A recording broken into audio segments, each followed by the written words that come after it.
بسم اللہ الرحمن الرحیم۔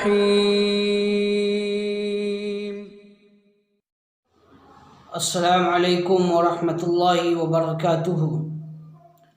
الحمد للہ رب العالمین والصلاة والسلام علی اشرف الانبیاء والمرسلین وعلی آلہ وصحبہ اجمعین، اما بعد۔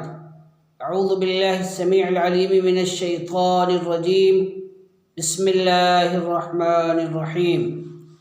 یا ایہا الذین آمنوا کتب علیکم الصیام کما کتب علی الذین من قبلکم لعلکم تتقون۔ محترم ناظرین، آج کے اس درس میں میں آپ کو روزے کے اغراض و مقاصد بیان کرنے جا رہا ہوں۔ ہم سب جانتے ہیں کہ روزے کے بہت سارے مقاصد ہیں، ان میں سے بعض کا ذکر میں یہاں پر کتاب و سنت کی روشنی میں کر رہا ہوں۔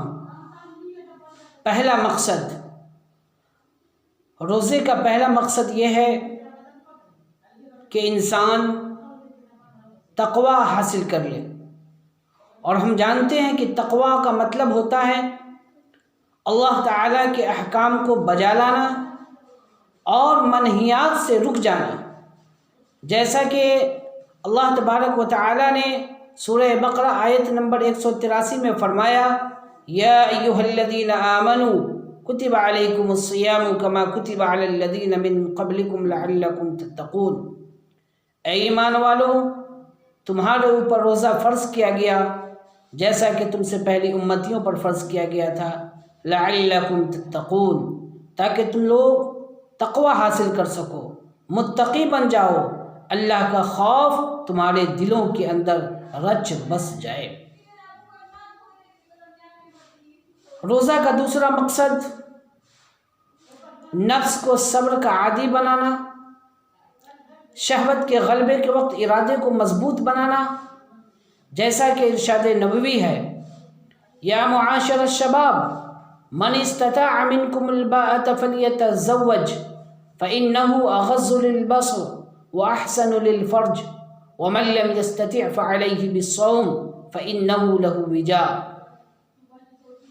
اے نوجوانوں، تم میں سے جو شخص نکاح کے لوازمات پورے کرنے کی طاقت رکھتا ہو وہ ضرور نکاح کرے، کیونکہ یہ نگاہ کو جھکاتا ہے اور شرمگاہوں کی حفاظت کرتا ہے، اور جو اس کی طاقت نہ رکھے تو اس کے لیے روزہ ہے، کیونکہ یہ جنسی خواہش کو کم کرتے ہیں۔ بخاری شریف کتاب النکاح حدیث نمبر 1950۔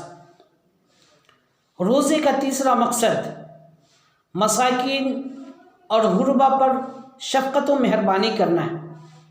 روزہ دار جب تھوڑے وقت کے لیے بھوک اور پیاس برداشت کرتا ہے تو اسے ہمیشہ اس تکلیف میں رہنے والے انسانوں کے بارے میں احساس ہوتا ہے، اور غربا و مساکین پر شفقت و مہربانی کا جذبہ پیدا ہوتا ہے، اور انہیں یہ احساس ہوتا ہے کہ چند دنوں کے لیے جب ہمیں بھوکا رہنا پڑتا ہے تو اتنی تکلیف اور مصیبتوں کا سامنا کرنا پڑتا ہے، وہ انسان، وہ غریب اور مسکین نادار انسان جو ہمیشہ بھوکے اور پیاسے رہتے ہیں، انہیں کتنی تکلیف ہوتی ہوگی۔ یہ بھی اس روزے کا عظیم مقصد ہے۔ چوتھا مقصد، بذریعہ روزہ اللہ تبارک و تعالیٰ سے خاص اجر کا حصول ہے۔ روزہ ایسی عبادت ہے جو اللہ تعالیٰ اور بندے کے درمیان راز ہوتا ہے، یہی وجہ ہے کہ اسے اللہ تعالیٰ نے خاص اپنے لیے رکھا ہے، جیسا کہ مسلم شریف حدیث نمبر 1151 کے اندر ہے۔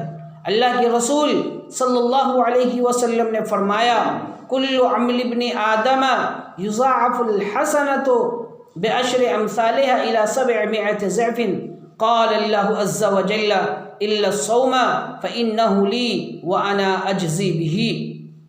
اس حدیث کا مفہوم یہ ہوا کہ ابن آدم کے اچھے اعمال کا ثواب یا بدلہ 10 سے لے کر 700 گنا تک بڑھا دیا جاتا ہے۔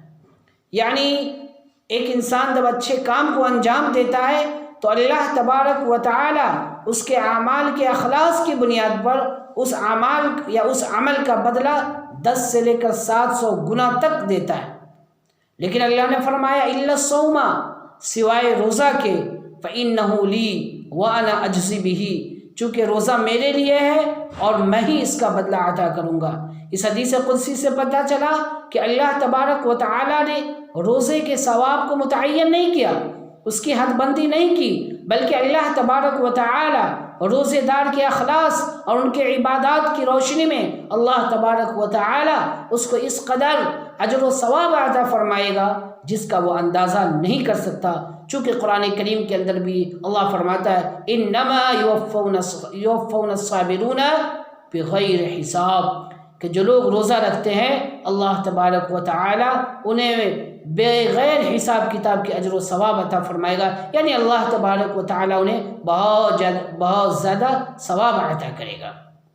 پانچواں مقصد اس روزے کا یہ ہے کہ ہم اللہ تبارک و تعالی نے جو نعمت کے طور پر ہمیں رمضان المبارک کا مہینہ عطا کیا، اس کے روزے رکھنے کی توفیق عطا فرمائی، قرآن کریم کی تلاوت کا حسین موقع عنایت فرمایا، اسی طریقے سے اور بھی دیگر عبادات کرنے کی ہمیں توفیق عطا فرمائی، ان نعمتوں کا ہمیں شکریہ ادا کرنا چاہیے۔ چونکہ اللہ تبارک و تعالی سورہ بقرہ آیت نمبر 185 کے اندر فرماتا ہے یرید اللہ بکم اليسر ولا یرید بکم العسر ولتکملوا العدۃ ولتکبروا اللہ علی ما ہداکم ولعلکم تشکرون، یعنی اللہ تبارک و تعالی تم لوگوں کے ساتھ آسانی کا معاملہ چاہتا ہے، سختی کا معاملہ نہیں۔